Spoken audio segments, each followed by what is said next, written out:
Cooper, you're up. All right. Thank you, Russ. Let me share my screen here.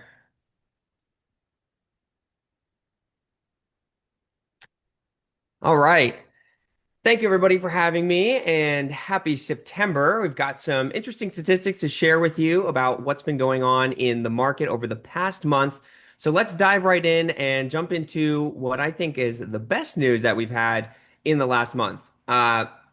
2 weeks ago on Friday, the Bureau of Labor Statistics released their August jobs report, and it came in at just 22,000 new jobs added, which was very short. In fact, it was about a quarter of what was projected at 75,000 jobs. So we saw these headlines, hiring stalled, things aren't great if you're looking for a job. However, the impact that this had on mortgage rates was very good. And we saw on September 5th the biggest single day drop in mortgage rates at about 16 basis points that we've had all year. So, good news is that mortgage rates are seeing some downward pressure. The bad news is, unfortunately, it comes at the cost of the jobs market. And just a quick reminder about why jobs reports impact mortgage rates. Jobs reports that come in under expectations kind of signal a weaker job growth, a cooling economy. That makes investors more cautious and they purchase more safer assets instead of stocks. They will invest in bonds and mortgage-backed securities, and with higher bond prices from increased purchasing, that will decrease interest rates. So that's kind of the mechanism that we see why jobs reports or any other economic report might impact mortgage rates. However, they did not move down super significantly, right? Even though it was the largest single day drop in 2025 so far at 16 basis points, we are still hanging around at that 6.29% mark. Just wanted to illustrate a little bit of the challenges between renting and buying right now, or the differential between renting and buying, and why one of the primary drivers behind the lack of buyer motivation that we're seeing right now is certainly this differential. This is a little bit lagging, so we're looking at July data here, but the differential between the average monthly house payment, including PITI, HOA, and an equivalent apartment rent, or the average apartment rent, is $1,600 per month. That is a big difference. And in fact, I think it is the largest difference that we've seen in the 21st century, if not ever. I don't have data that goes back, unfortunately, to the previous century, but this is a huge psychological barrier that buyers are facing right now, is looking at these numbers, seeing rents decline slightly. It doesn't really illustrate it well on this graph, but rents have come down a little bit in the Denver metro area, at least, and not deciding to enter into the for sale market because of this. So, an interesting point to help you provide some perspective to your clients on why buyer motivation is really lagging. I think this is one of the large reasons why is that it is just significantly more expensive on a monthly basis to purchase a home right now than to rent one.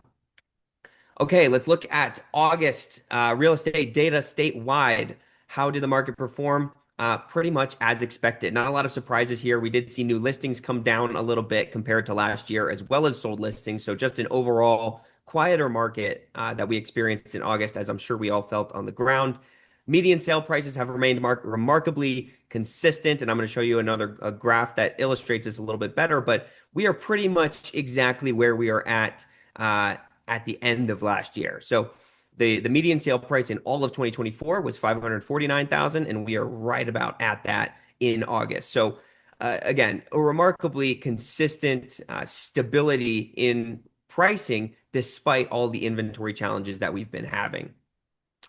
Percent of list price received has come down a little bit. We are seeing a lot more negotiating power in the hands of buyers. And of course, that has pressed days on market up about 15% to just about 60 days is the average time on market statewide right now. And at the end of last month, we had about 4.7 months of inventory on the market. When you look at national statistics, you'll typically see people say 4 to 6 months is a balanced market. I believe that in Colorado, we have such a high cost of living and a high demand factor that our threshold for a balanced market is probably a little bit lower. given our historical benchmarks for what a balanced market is. I think that 4.7 months is not a balanced market. I think it is more like a buyer's market. And we are starting to see more and more of our figures indicate that buyer's market trend. Again, as promised, I wanted to show you just how stable prices have been this year. This is a plot for all RE Colorado listings statewide and shows the original list price and the sale price. And we've seen, again, a lot of stability here. Intra-year variation on sale prices has really only been within about $25,000 month over month. So not a ton of volatility in pricing, which is a good sign that the market is receptive to the challenges that we're having in inventory. And it is again displaying very, very strong resilience. Let's talk a little bit about price reductions. And this is a little bit of a preview of a panel that I will be on at the summit next week with the amazing Gay Ribble and Wendy Papazan. We're going to talk about pricing strategy and bring a lot more of these interesting metrics. But let's talk a little bit about what is happening with price reductions. The middle market, or the $400,000 to $700,000 range, is experiencing a slightly higher prevalence of price reductions. So we can see that the number of listings here in this middle market that have had no price reductions is a little bit smaller than some of the other markets. Now, it's not by a lot, but we are seeing a little bit, and I think there's two reasons for this. One is the middle market is the mass market, right? That's where most buyers and sellers are concentrated. So more listings means more competition, and more competition means more price pressure. So sellers are over when sellers are overpriced in this price band, they're quickly exposed to the risks of that, and they're forced to reduce quickly. And I think the second factor here, why we're seeing a little bit more price reductions in this price range, is that buyers tend to be more price sensitive. We have a lot of entry level buyers, first time and move up buyers. They are budget constrained by mortgage rates, and these buyers will notice even small price differences, say $5,000 or $10,000 on a $500,000 home, and sellers have to adjust a little bit more to buyer preferences. Whereas in, say, the million plus range, sellers can be a little bit more stringent on their price reductions. So, in this middle market, when a listing is just slightly overpriced, it can be completely ignored and force a seller to price cut to regain attention. The condo market has continued to lag a little bit. And, I've started to think about this question that we're down now 8.2% on average close prices in the last 12 months and over 10% in the last 24 months. So definitely a clear correction in the condo market.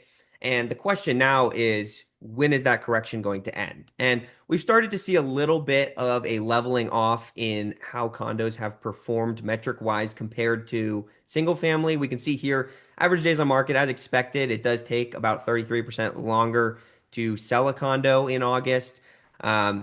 Close to list price ratio. Again, these look close, but remember, this is 94% of original list price, and this is 96%. So a 2% differential on our average close price, so $400,000 is $8,000. So that is a significant difference in the close to original list price ratio. And then this is a really interesting statistic, the average number of price reductions. And again, a sneak peek, I got an interesting data set that shows me how many price reductions listings have had. And we're going to talk a little bit about that next week at the panel. But condos are experiencing about 1.25 on average, and single family just 1.15. So a little bit of an interesting difference in how condos are having to approach the market to sell. They're obviously having more price reductions, deeper price reductions, and taking longer. So a little bit of a triple whammy there. How did Colorado perform compared to other states across the nation last month? If we look at average days on market, we are number 10 out of all the states, including actually all 51 states if you include DC, because they tend to show up on these metrics. But we are number 10 on days on market. So a lot of the South and the Gulf Coast have been experiencing even longer days on market. I think that there's a real abundance of inventory. I mean, we have an abundance of inventory here, but when you look at somewhere like Florida, where I think 2.4%, I think was the last time I checked, 2.4% of their entire for sale housing stock is active on the market. In Colorado, that number is 1.8, something like that, a little bit lower. So um, there's other states where they're experiencing a little bit worse inventory challenges, but not quite as bad as, or we are not quite as bad as some of those states. Uh, in terms of the difference, though, between where our days on market were last year and this year, we do rank a little bit higher. So we have seen a 23% increase in average days on market August to August, which is third in the country, just behind Tennessee and Nevada.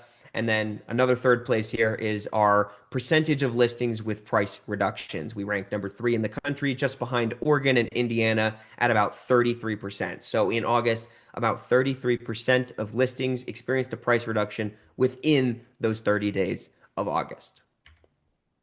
All right, to wrap up, let's talk a little bit about some deep insights that you can bring to your sellers to help you explain what these trends mean for them. Number one, buyers are what I'm calling value sorting, which is really just a fancy way of saying deal hunting, right? Price and terms are how deals are getting done, especially in the later stages of a listing.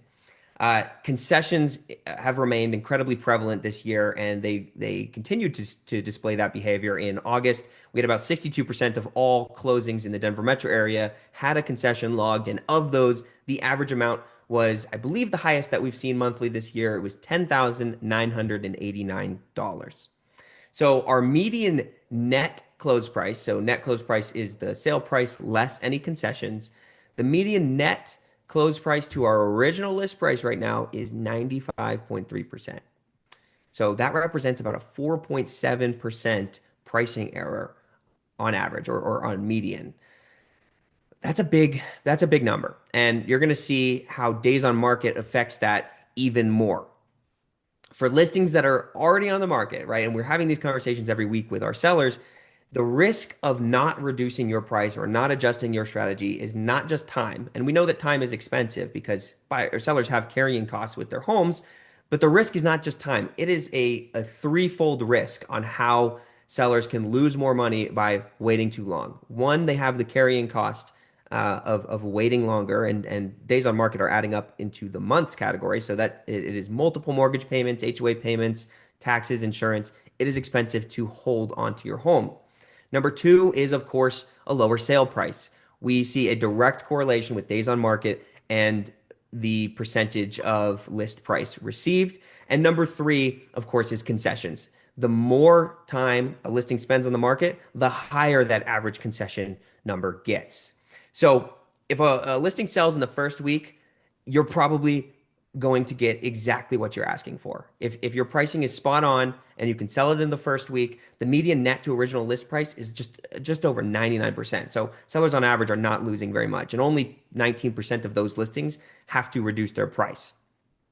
Within the next 8 to 59 days, this is where we're seeing a majority of listings sell that sell quickly.